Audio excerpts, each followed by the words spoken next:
Posibleng matrade si Yukian Andrade ng Magnolia sa Converge Fiberxers kapalit ni Jonel Policarpio dahil ang balita naghahanap daw itong Converge ng bagong player at itong si Yukian Andrade ang natipuhan at nakita nila na pwedeng kuhanin nila sa Magnolia.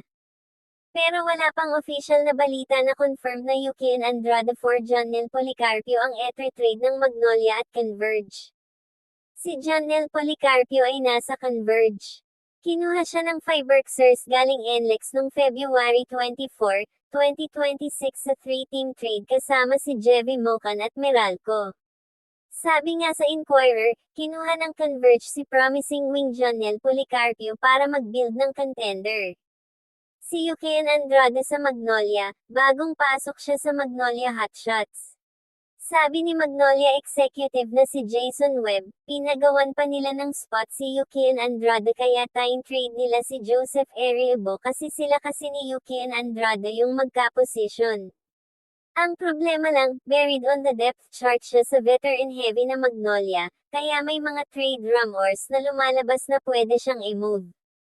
Ang Converge naghahanap ng player at active sila sa trades nitong season 50. Bukod kay Jonel Policarpio, kinuha rin nila si Kurt Rayson at James Kwekute na kinalaunan ay binitawan din. May rumors din dati na tinitingnan nila si Javi Gomez de Leaño from Magnolia at may blog post na PBA trade rumors, Converge target sa Magnolia star.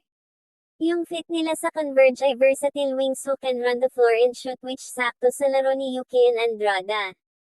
Hindi ibig sabihin pangit ang laro ni Jonel Policarpio kaya siya ang trade ng Converge, tatlong main reasons kung bakit siya yung trade chip nila. Number 1, skill set overlap sa Converge.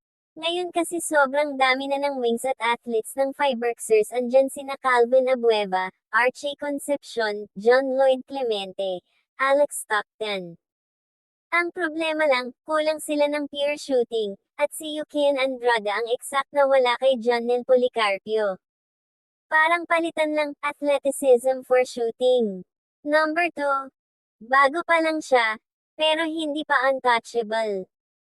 Kinuha lang siya ng February 2026 galing NLEX, 5 months pa lang. Sa PBA, pag kinuha ka sa trade tapos after isang conference hindi nag-click, normal lang na i-move ka ulit. Ang kailangan ng Magnolia ay meron si Converge. Ang wala ng Magnolia ay defense, rebound, at grit. Si Jonel Policarpio sakto dun, 6'5" athletic, nagde-defense ng 2-4. Mini Calvin Abueva type. Samantalang ang wala ng Converge ay takbo, 3-point shooting at spacing. Si Yukian Andrade sakto dun. Spot-up shooter na hindi need ng bola. Trade si Jonel hindi dahil pangit ang laro niya, trade siya dahil yung kulang ng Converge, meron si Magnolia. At yung kulang ng Magnolia, meron si Converge. Pero hanggang ngayon wala pang official submission ng trade na Yukian Andrade for Jonel Policarpio. Yung pinaka-recent na official Magnolia Converge trade na lumabas sa YT ay si Javi Gomez de Leaño, hindi si Yukian Andrade. Sa tingin mo, sino mas kailangan ni Converge ngayon, shooter ba like Yukian Andrade? O defender at athlete pa rin like Jonel Policarpio?